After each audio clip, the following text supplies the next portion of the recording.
Any 1% Bangladesh powerful গ্যাঙ্গারের সিংকুমা স্থান। আচ্ছা কি রে এমকে ধাক্কা লাগাইছি তো সাহস কম নয়, তুই আমার ছোট ভাইকে ধাক্কা লাগাস। ভাই ভুল হয়েছে, ক্ষমা করে দাও। ক্ষমা করে দিলাম।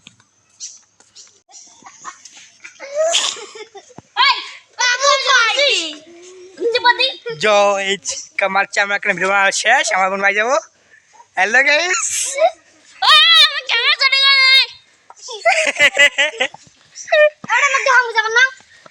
যা সাইতুল তোমার শেষ, যাও ভিডিও শেষ। অস্থির বাঙালি।